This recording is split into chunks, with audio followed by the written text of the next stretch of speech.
നമസ്കാരം, ഏവർക്കും എൻ്റെ യൂട്യൂബ് ചാനലിലേക്ക് സ്വാഗതം. ഈ വീഡിയോ കാണുന്ന സമയത്ത് നാം ഓരോരുത്തരും ഇതിൻ്റെ ഭാഗമാണെന്നുള്ള തോന്നലോടുകൂടെ വേണം ഇത് കാണാനും ശ്രവിക്കാനും മനസ്സിലാകാനും. കഴിഞ്ഞ ദിവസം സുപ്രീം കോടതിയുടെ ഒരു പ്രധാന വിധിയുണ്ടായി. അതെല്ലാ സംസ്ഥാനങ്ങൾക്കും ഒരു ഡയറക്ഷൻ കൊടുക്കുന്ന രീതിയിലായിരുന്നു. അത് നമ്മുടെ അലഞ്ഞിരിഞ്ഞ് നടക്കുന്ന നായ്ക്കളെ അഭയസ്ഥാനങ്ങളിൽ എത്തിക്കുക എന്നുള്ള ഉദ്ദേശത്തോടു കൂടിയായിരുന്നു അത്. നമുക്കറിയാം, ഇത് വളരെ തീവ്രമായിട്ടുള്ളൊരു പ്രശ്നമായി, രൂക്ഷമായിട്ടുള്ളൊരു കാര്യമായിട്ട് വളർന്നുകൊണ്ടേയിരിക്കുകയാണ്. അതുകൊണ്ട് തന്നെ ഇത് വീഡിയോ നിങ്ങൾ പൂർണ്ണമായും ഇത് കാണാൻ ശ്രമിക്കുക. ഇതിൽ ഞാൻ പ്രധാനപ്പെട്ട 2-3 നിർദ്ദേശങ്ങൾ ഇതിൽ വയ്ക്കുന്നുണ്ട്. ഇത് മാക്സിമം ആളുകളിലേക്ക് ഷെയറും ചെയ്യുക. ദയവേത് കാണുക. ഈ വർഷം തന്നെ നായയുടെ കടിയേറ്റിരിക്കുന്നത് 14,186 ഇന്നത്തെ പത്രത്തിൽ പോലും നമ്മൾ കണ്ടിട്ടുണ്ടാവും. അതിൽ നമുക്കറിയാം, 2019 സെൻസസ് പ്രകാരം ഏകദേശം 3 ലക്ഷത്തോളം അലഞ്ഞിരിഞ്ഞ് നടക്കുന്ന നായകളുണ്ടെന്നാണ് കണക്ക്. അതിപ്പോൾ ഒരു പക്ഷേ ഞാൻ എൻ്റെ കണക്ക് പ്രകാരം 6 ലക്ഷം നായിരുന്നു നോക്കുന്നത്. അത് മാറ്റേണ്ടി വന്നു. കാരണം ഇന്നത്തെ പത്രം നോക്കുന്ന സമയത്ത് അതിൽ കണ്ടു അത് 9 ലക്ഷത്തിലേക്ക് എത്തിയിരിക്കുന്നതാണ്. ഭീകരമായിട്ടുള്ള ഒരു വർധനവ് തന്നെ ഉണ്ടായിട്ടുണ്ടെന്നാണ് നമ്മൾ മനസ്സിലാക്കേണ്ടത്. പക്ഷേ ഏതായാലും നമ്മൾ അത്രയും വർദ്ധിച്ചിട്ടുണ്ടെങ്കിൽ പോലും നമ്മൾ ഡീസെൻട്രലൈസ് ചെയ്തിട്ട് നമുക്കിങ്ങനെ നമ്മുടെ താഴെക്കടയിലേക്ക് എത്തിക്കുകയാണെങ്കിൽ, നമ്മളതിങ്ങനെ വീതിച്ചിട്ട് ജില്ലകൾക്ക് ഒരു മുനിസിപ്പൽ കോർപ്പറേഷനാണെങ്കിലും 7 മുനിസിപ്പാലിറ്റി, 70 ഗ്രാമപഞ്ചായത്ത്, 118 വില്ലേജ്, 12 ബ്ലോക്ക് പഞ്ചായത്ത് എന്നിവയിലേക്ക് വീതം വെക്കുകയാണെങ്കിൽ അതാകെ ഒരു 210 അല്ല ഒരു 300 നായ്ക്കൾ മാത്രമേ വരികയുള്ളൂ അവർക്ക് ഈ സംരക്ഷണം ഏറ്റെടുക്കുകയാണെങ്കിൽ. അപ്പോൾ നമ്മൾ ചെറിയ തട്ടിലേക്ക് വന്നിട്ട് ആ സംരക്ഷണം ഏറ്റെടുക്കണം എന്നുള്ള രീതിയിലാണ് ഞാനിത് കണക്ക് പറയുന്നത്. ഇനി നമ്മൾ പഞ്ചായത്ത് രാജ് ആക്ട് എന്താ പറയുന്നത് നമുക്ക് നോക്കാം.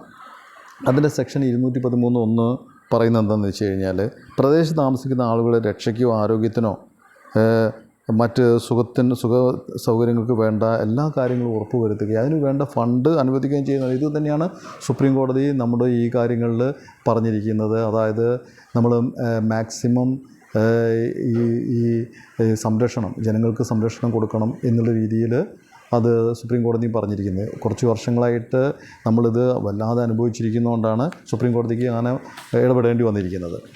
ഈ അലഞ്ഞു തിരിഞ്ഞ് നടക്കുന്ന നായ്ക്കളെ നമ്മൾ മൊത്തത്തിൽ കൊല്ലണമെന്നൊന്നും എനിക്ക് അഭിപ്രായമില്ല. പക്ഷേ ഭ്രാന്ത് ഉള്ള നായ്ക്കളെ നമ്മൾ അങ്ങനെ ചെയ്തേ പറ്റുള്ളൂ. പിഞ്ചു കുഞ്ഞുങ്ങളെ കടിച്ച് ഇളകി എത്രയോ ഹോസ്പിറ്റലിൽ കിടന്ന് നമ്മൾ അതിനെ നമ്മൾ മരണത്തിന് വിട്ടുകൊടുക്കുന്നുണ്ട്. അതുതന്നെ നോക്കുന്ന സമയത്ത് ഈ ഭ്രാന്തുള്ള നായ്ക്കളെ കൊല്ലുന്നതിന് യാതൊരു പ്രശ്നവുമില്ല. പക്ഷേ അങ്ങനെ എല്ലാ നായ്ക്കളെയും കൊല്ലണം എന്നല്ല.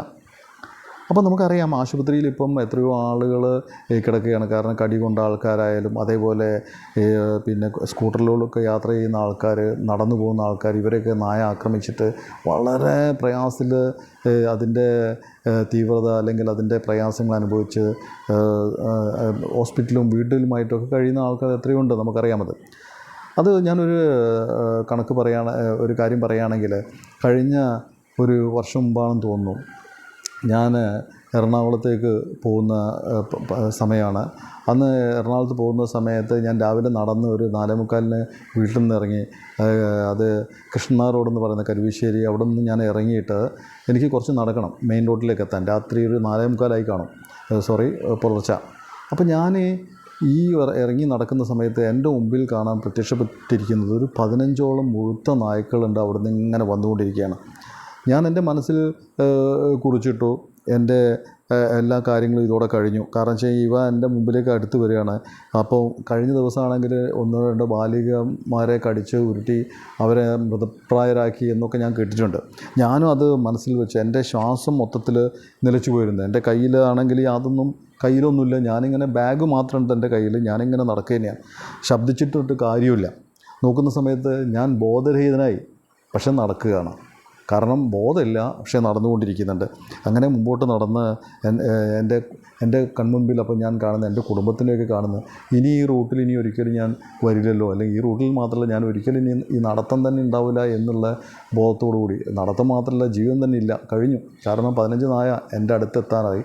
ഞാനൊന്നും ചെയ്യാൻ പറ്റാതെ ഇങ്ങനെ നടന്നു. എന്തോ ഭാഗ്യത്തിന് എന്താ എനിക്കറിയില്ല, ഞാൻ മനസ്സിലിങ്ങനെ കണ്ണടച്ച് നടക്കുന്നവരെ നടക്കുന്നത്. നായ്ക്കൾ കുറച്ച് അങ്ങോട്ട് മാറി അങ്ങ് പോയി. പക്ഷേ അങ്ങനെ ഞാനൊരു വലിയൊരു ദുരന്തത്തിൽ നിന്ന്, ശരിക്കും പറഞ്ഞാൽ അതൊരു വലിയ ദുരന്തത്തിൽ നിന്ന് ഞാൻ രക്ഷപ്പെട്ടു എന്ന് തന്നെയാണ് എൻ്റെ മനസ്സ് ഇപ്പോഴും പറയുന്നത്. കാരണം നായ്ക്കൾ ഏത് സമയത്താണ് അക്രമകാരികളാവാമെന്നറിയില്ല. എന്തോ ഞാനൊരു പാവത്താനാണെന്നോ എന്തോ വിചാരിച്ചിരിക്കും, എനിക്കറിയില്ല. ഏതായാലും നമ്മൾ ഇത് പറയുന്ന സമയത്ത് എനിക്ക് 2-3 നിർദ്ദേശങ്ങൾ നിങ്ങളോട് പറയാനുണ്ട്.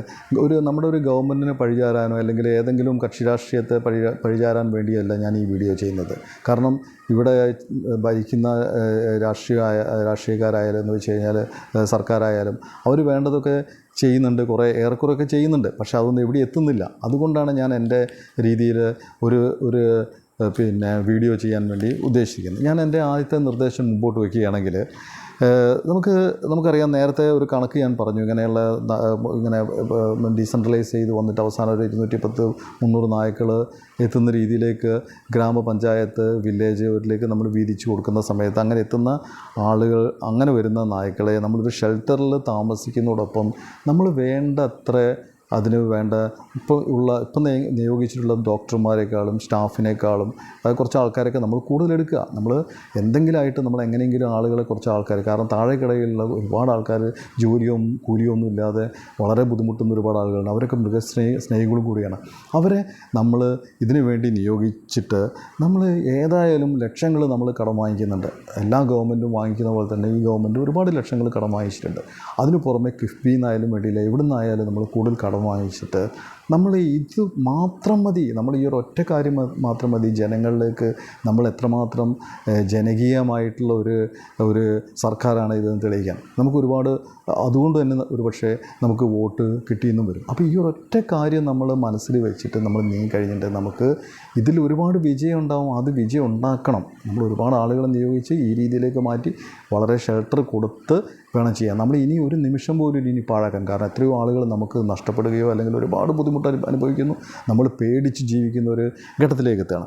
പിന്നെ ഞാൻ രണ്ടാമത്തെ ഒരു കാര്യം പറയുകയാണെങ്കിൽ മറ്റൊരു നിർദ്ദേശമാണ്. ഇത് ഞാൻ ആദ്യം പറഞ്ഞ ഒരു നിർദ്ദേശം, മറ്റൊരു നിർദ്ദേശം പറയുകയാണെങ്കിൽ നമ്മൾ ഇത് ഒരു ട്രസ്റ്റിന് നമ്മൾ ഏൽപ്പിക്കുക. അത് ഗവൺമെൻറ് ഏൽപ്പിക്കുക അല്ലെങ്കിൽ മറ്റെന്തെങ്കിലും രീതിയിൽ അത് അവർ ഏറ്റെടുക്കുന്ന രീതിയിലേക്ക് വരിക. എന്ന് വെച്ച് കഴിഞ്ഞാൽ എല്ലാ പാർട്ടിക്കാരും ഇതിനകത്ത് വരുന്ന BJP ആയാലും മാർക്സിസ്റ്റ് പാർട്ടി ആയാലും കോൺഗ്രസ് ആയാലും എല്ലാവരും വരുന്ന രീതിയിൽ ലീഗും ഒക്കെ വന്നോട്ടെ. അവരൊക്കെ നമ്മൾ ഇതിനകത്ത് മെമ്പറാക്കിക്കൊണ്ട് നമുക്ക് അതിൻ്റെ ഫണ്ട് ചെയ്യാൻ വേണ്ടിയിട്ട്, നമുക്കറിയാം യൂസഫ് അലിയെ പോലെയുള്ള അല്ലെങ്കിൽ രാംപിള്ളയെ പോലെയുള്ള ആളുകളെ PK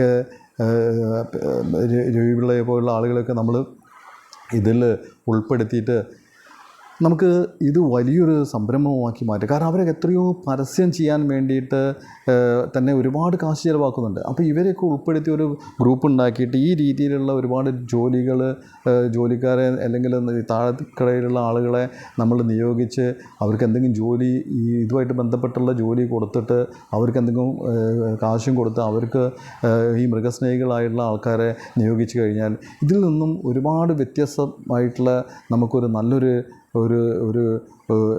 പേടി ഇല്ലാത്ത ഒരു സൊസൈറ്റിയെ നമുക്ക് ഉണ്ടാക്കി കൊണ്ടുവരാൻ പറ്റും. എന്ന് വെച്ച് കഴിഞ്ഞാൽ അതുകൊണ്ട് തന്നെ നമുക്ക് ഒരുപാട് ഗുണമുണ്ടാവും എന്നുള്ള കാര്യത്തിൽ യാതൊരു സംശയമില്ല. നമ്മൾ അതിന് മാത്രം മുൻതൂക്കം കൊടുത്താൽ മതി, മറ്റുള്ള കാര്യങ്ങളൊക്കെ പിന്നെ നടക്കട്ടെ. അപ്പം ഇതാണ് എൻ്റെ മറ്റൊരു നിർദ്ദേശം ഞാൻ പറയുന്ന സമയത്ത്. കഴിഞ്ഞ ദിവസം മന്ത്രി ശ്രീ രാജേഷ് അദ്ദേഹം പറയുകയുണ്ടായി, ഇപ്പം നമ്മൾ ഇതിൽ എന്തെങ്കിലും നമ്മൾ ഈ നിയമത്തിൽ നമ്മളിപ്പോൾ ഉള്ള കേരളം നമ്മളെന്തെങ്കിലും ചെയ്യുന്ന സമയത്ത് അത് പാർലമെൻറ്റിന് എതിരായിട്ടുള്ള എന്തൊക്കെയോ പ്രശ്നങ്ങളുണ്ടാവും നമ്മളിങ്ങനെ ചെയ്യുന്ന സമയത്ത്. അങ്ങനെയൊന്നും ആലോചിക്കേണ്ട കാര്യമില്ല. നമ്മൾ ഇതിന് വേണ്ടിയിട്ട് മുൻപോട്ട് വെച്ച കാലം മുമ്പോട്ട് തന്നെ വയ്ക്കുക. കാരണം ഇതിൻ്റെ മുൻപിൽ ഞാൻ പറഞ്ഞല്ലോ, ഇതിൽ എല്ലാ BJP എല്ലാ രാഷ്ട്രീയ പാർട്ടികളുമുണ്ട്. പിന്നെ സുപ്രീം കോർട്ടിൻ്റെ ഒരു സപ്പോർട്ടും ഉണ്ടെങ്കിൽ നമ്മൾ എന്തിനാ ഇങ്ങനെയുള്ള ആവശ്യമില്ലാത്ത കാര്യങ്ങൾ പറയേണ്ട കാര്യമില്ല. നമുക്ക് ഒരുമിച്ച് നിന്നിട്ട് ഇതിൽ നമുക്ക് മുൻപോട്ട് പോകാം എന്നാണ് ഞാൻ ഈ ഒരു രണ്ടാമത്തെ നിർദ്ദേശത്തോട് എനിക്ക് പറയാനുള്ളത്. ഇനി ഇതൊന്നുമല്ലെങ്കിൽ നമ്മളിപ്പോൾ മാറി മറിഞ്ഞ് വരുന്ന സർക്കാരാണ് ഇപ്പോൾ ഇവിടെ കേരളത്തിൽ ഭരിച്ചുകൊണ്ടിരിക്കുന്നത്. അപ്പോൾ ഇനി എല്ലാ പ്രാവശ്യവും നമ്മൾ എന്ത് ചെയ്യുന്നുണ്ട്, നമ്മൾ ഈ സർക്കാരിനെ പിന്നെ അവരുടെ പ്രവർത്തനങ്ങളൊക്കെ ഒരുപാട് കാണിക്കാൻ വേണ്ടിയിട്ട്, ജനങ്ങളിലേക്ക് എത്തിക്കാൻ വേണ്ടിയിട്ട് ഒരുപാട് കാശ് ചിലവാക്കേണ്ടത്. ഇതൊന്നും ചെയ്യാതെ നമുക്ക് ഇങ്ങനെയുള്ള കാര്യം വെച്ചിട്ട് ഈ നായയെ ഇതിൽ നിന്ന് ഒഴിവാക്കാൻ വേണ്ടി ഷെൽട്ടർ നമുക്ക് കിട്ടാൻ വേണ്ടിയുള്ള രീതിയിലേക്ക് ഉള്ള പ്രവർത്തനങ്ങളുമായിട്ട് മുമ്പോട്ട് പോയി കഴിഞ്ഞാൽ തന്നെ എനിക്ക് തോന്നുന്നത് നമ്മൾ ജനങ്ങൾ അറിയുകയും അവർക്ക് മനസ്സിലാവും അവർ നല്ലൊരു പ്രവർത്തനമാണ് ഗവൺമെൻറ് കാഴ്ചവെച്ചിരിക്കുന്നുള്ള. അല്ലെങ്കിൽ അങ്ങനെ ചെയ്യുക. അതിപ്പോൾ ഒന്നുകിൽ മാർക്സിസ്റ്റ് പാർട്ടി അങ്ങനെ ചെയ്യുക അടുത്ത ഇലക്ഷൻ വരുന്ന സമയത്ത്, അല്ലെങ്കിൽ കോൺഗ്രസ്സുകാർ അങ്ങനെ ചെയ്യുക. ഏതെങ്കിലും പാർട്ടികൾ ഇനി ഇലക്ഷൻ്റെ പ്രചരണാർത്ഥം ഇതാണ് നമ്മൾ മുമ്പോട്ട് വയ്ക്കേണ്ടത് നമ്മുടെ പ്രധാനപ്പെട്ട ആവശ്യം അത് എന്ന് പറഞ്ഞുകൊണ്ട് നമ്മൾ കൂടുതൽ നോട്ടീസ് അടിക്കുകയോ അല്ലെങ്കിൽ അതിന് വേണ്ട ബാനർ കെട്ടുകയോ ഒന്നും ചെയ്യാതെ നമ്മൾ ആ ഫണ്ട് മുഴുവൻ ഈ ഒരു പ്രവർത്തനത്തിന് വേണ്ടിയിട്ട് മാറ്റി വയ്ക്കുക എന്നുള്ളതാണ് എനിക്ക് തോന്നുന്നത്. അതേപോലെ ഇനിയിപ്പം ഇവർക്കൊന്നും ആർക്കും തയ്യാറാവുന്നില്ല എങ്കിൽ BJP ഉണ്ടല്ലോ, അവരും വരട്ടെ. അവർ വന്നിട്ട് അവരും വേണ്ട രീതിയിൽ ഇതിന് ഫണ്ട് ചെയ്യാവുന്ന രീതിയിൽ വന്നിട്ട് അവരിത് ചാലഞ്ചാക്കി എടുത്തിട്ട് അടുത്ത ഇലക്ഷന് വരാൻ വേണ്ടി അവർ ശ്രമിക്കട്ടെ. അവർക്ക് ആരെങ്കിലും വരട്ടെ. നമുക്ക് അങ്ങനത്തെ പ്രശ്നങ്ങളൊന്നും ഇല്ലല്ലോ.